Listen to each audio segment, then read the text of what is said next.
G'day guys, I'm here with Cheyenne today. We're here at the UK Vegan Camp Out Festival, and yeah, we're just gonna talk a little bit about who you are and what you do in life and what brought you here today.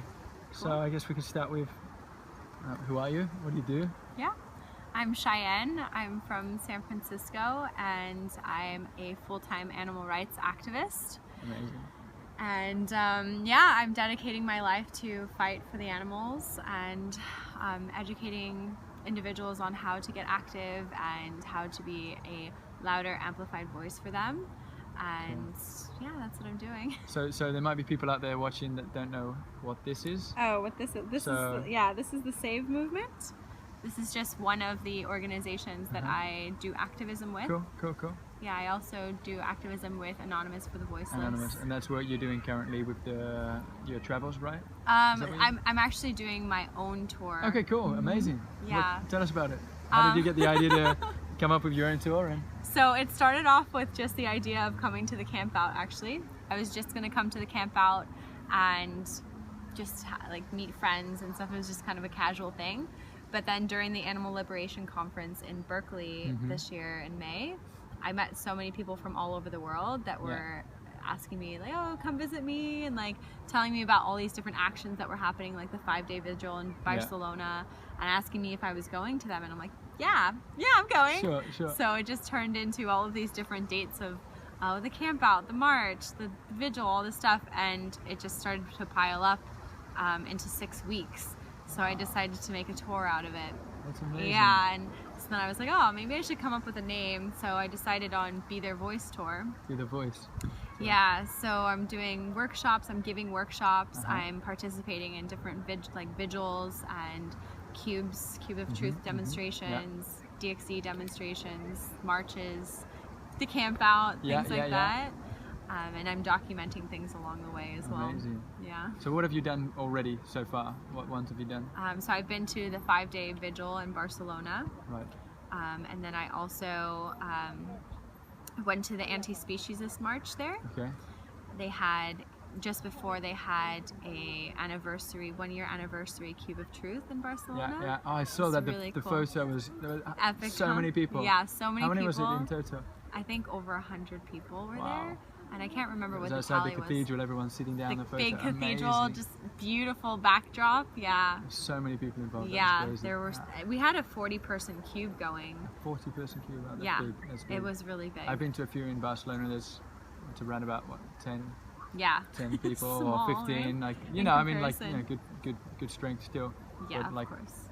40 people is a lot. That's a big cube. That's a big cube. Most cubes, I'd say, are 4 to 10 or 4 to 12 people cubes on average, but 40 per, that's big. Yeah. What was the feedback? What were the reactions of people?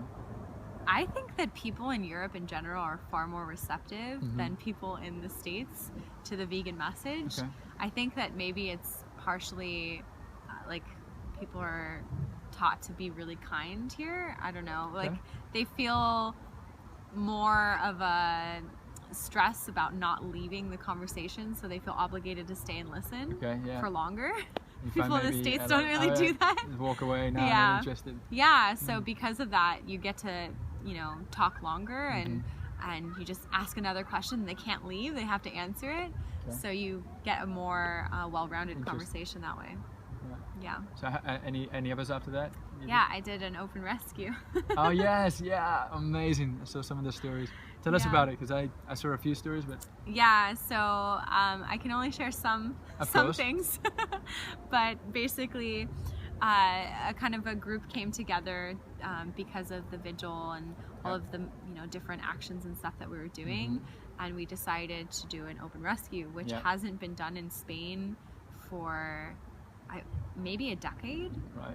An open rescue. There have been many closed rescues, but and essentially an open rescue is when you go in no mask and you show your face and you tell the world about it. So you're very open with it. You are obviously taking a huge risk. Big risk. Yeah, but why do you think why would you do that? Why is that important? So we believe that, in kind of quotes of like Martin Luther King, we have the moral obligation to defy unjust laws. So because we don't believe what we are doing is wrong, Mm-hmm. we don't think that we should be ashamed of what we're doing. Yep. So we go in, we do what we think is right by liberating these hens, because we were at an egg farm, and Right. we give them freedom, which is what they deserve, because they're not property. Yeah. They are sentient beings that have the right to not be treated as property. Mm-hmm. Yeah. So Absolutely. Wow. yeah. Wow, that's amazing. One day I'll get a little bit more involved and get myself to one of those. That'd be great. Yeah, it's Wow. definitely risky. I mean, I've only Of been an course. activist since November, so thinking about, okay, I just did an open rescue now is kind of crazy. Yeah. Didn't think that was gonna happen. Yeah. Didn't think that was gonna happen on this tour Yeah. either. I mean, someone just earlier today they mentioned it about, was it today or yesterday? Yesterday I think it was. You know, talking about risk. How someone, you know, took some really big risks and ended up getting some repercussions from it, Oh, and yeah. how, you know, a lot of people that are, you know, vegans that want to make the change, you know, won't even give out flyers. Yeah. You know, so oh, there yeah. are many different extents on what you can go, Exactly. but I think, you know, as we've seen in every single presentation today here at the camp out, I think, you know, it's clear that you need to take some form of activism. Yeah. Vegan really is like, you know, the 3 stages Ed was explaining earlier about, you know, veganism really is like approaching that person that's doing the damage and saying you're not going to be involved, but that's still happening. Yeah. Activism Exactly. is really the one that's actually making the change, where you intervene. That's exactly right. And it's funny you say that, because that's exactly that speech that Yeah. Ed gave today. He gave that snippet about the guy beating the dog with a stick in a video from the March last year. Yeah. And I watched that video, and that's what made me become an activist. Really, Yeah. really. So it was Yeah. last March when you started properly. Well, it was November when I started, Okay. but I watched the video from last year's Which, March like, around really November. motivated you to get It there. did, because when he said, like, the last, oh, look at, that's Ed's right there. Oh, there we go. Speaking of Hey, Ed. Ed. Hey, Ed. Yeah, so when he talked about how the third option of not just not participating, but also actively trying to stop it, when he said that that was the only option in which the animal did not die, Yeah. I was like, fuck. Yeah, it makes complete sense. Yeah. Yeah, like I have to do it now, Yeah, because that, I feel like that is essentially the moral baseline. Once you know, then you have the moral obligation to do something about Yeah. it. Yeah. And we know. And we, We know do, now. we know. And so many more people. There's around about 4,000 plus maybe 5,000 people here today It must this be. weekend. Yeah. It's amazing. There are families, there are children here, like people from around the world coming here, and it's amazing. Sometimes I'm speaking to individuals, and they say, yeah, well, you know, I don't think it's going to really create anything. Yeah, like you should see some of, you know, the events, the festivals, just the cubes, like how many people are getting involved with this. You know, Yeah. people are waking up. They are. I think the barrier really is at that point of people hear about vegans and they immediately associate with yeah, whatever, and they don't just take that step forward to just watch a video about it. You know, watch What the Health, or watch, you know, Dominion that's just been released this year. Yeah. Or just like having the patience to sit through and actually really try to understand what's going on. Yeah, with an open mind. That's it. Yeah, Yeah, it's so important to exactly. do that. You know, instead they come in and kind of reject it a lot. And I understand why they might reject it. And Well, I it's did it. uncomfortable. Unconsciously, I've been rejecting it, I guess, for many years before doing it. I started in January myself, and so it's been it's been a fun ride so far, and it's great. Yeah. So you did the Barcelona, you did the Open rescue. Yeah, we 18 hens were liberated there from an enrichment egg Right. farm. So a lot of people know free range Yeah. as like really exceptional welfare. You know, enrichment is supposed to be even higher than that, but you look at the hens that came out and Yeah. they're like bald. Yeah. They have like all I their saw- feathers saw, missing, and it's because it's completely unnatural. And when we went in, you could see that the lights are on, and it's like 2 o'clock in the morning. So yeah, they're leaving the lights on all night long to Yeah, increase yeah. egg production. That's not natural. No, Like it's none a of casino, right? yeah, but they have to do that because they want to make money, right? And so if they are, you know, trying to profit off of the backs of animals, then they're gonna be treated as objects, and it doesn't matter if it's gonna make them lose feathers, because the eggs are fine, right? Absolutely, yeah. So when it comes to the farming, the chickens, the pigs, all of these things, what do you think is when approaching farmers, you know, coming from a background where, you know, a lot of my family are farmers, what do you think is the best way that you can approach farmers? Because it's very heated, like vegans versus farmers kind of thing, like, you know, clearly, and it's not what we're trying to do in any way, but what do you think is the best way to approach farmers about the subject? You know, not necessarily straight like out there, or in any general conversation about. I think that it's really, really important to approach everyone, no matter who they are, with love and compassion and empathy. It's so important. And I'm wearing the Save Movement shirt, and you know, the Save Movement is a love-based organization, and I've seen the effectiveness where we're at the slaughterhouse, and we're talking to I talked to a slaughterhouse worker just like 3 days ago, and he wasn't even supposed to talk to us, but he felt compelled to, and I felt like it was probably because he felt guilt, and so he wanted to say, like, we treat them really well, you know. And I had a conversation with him, and I'm like, I'm so sorry that this is your job, that this is your reality, that you go into work every day and you kill animals. And he told us that he works on the kill floor and he hates it. He doesn't enjoy it. He has had to disconnect from his heart in order to go to work every day, because he doesn't have another choice that will pay what he's getting in order to feed his family. So, and we see them as victims as well, because, and especially people that work in slaughterhouses specifically, because they're mainly like people of color, low income, like they're victims. They don't have another choice, and it's horrible. But in approaching people about veganism and farmers and such, it's, I mean, I talk to farmers and they're animal lovers. That's the funny thing, is that they are animal lovers. And that's a big reason why they focus a lot on the welfare, and they're trying to treat their animals really well, because they do care. They're just a little disconnected. Absolutely. So a lot of it, from what I've seen as well, is they know what happens, but they don't really know what happens. You know what I mean? Like, they know the process of the farming and where they go. But most people haven't been inside that. You know, I think it's rare that you go actually inside the slaughterhouse. That's for the other people's jobs. You know, that's that gets sent over to them. Once you've done your part, that's it. You know, you've loved and cared for the animals. That say a lot of, you know, people say this, and then once that's done, it's done, right? You've loved them. When the reality is, as we know, that really, you know, you can't really love something and then put it to all of this at the end. You know, wherever you know, there are some that get treated better and some that get treated worse with it, that's sure. But at the end of the day, when they all go to that same location, free range or not free range, and they end up in the same slaughterhouse, going through the same experience. We've just come from watching the start of Dominion. We didn't plan it, but we were charging the phone, and like showing you just then, like, some of these pigs are free range, and that it just means that they've been, you know, they're born in a hut outside, and then they've, you know, so it exactly, it doesn't matter if they get belly scratches all day long every day and have grassy fields and you know, 5-star quality hay. It doesn't matter if they all end up at the same slaughterhouse and they get their throat slit. It doesn't matter. No, it's the same old thing. Okay. Amazing. That's really good. It's really good to bring it slightly to a lighter note with that.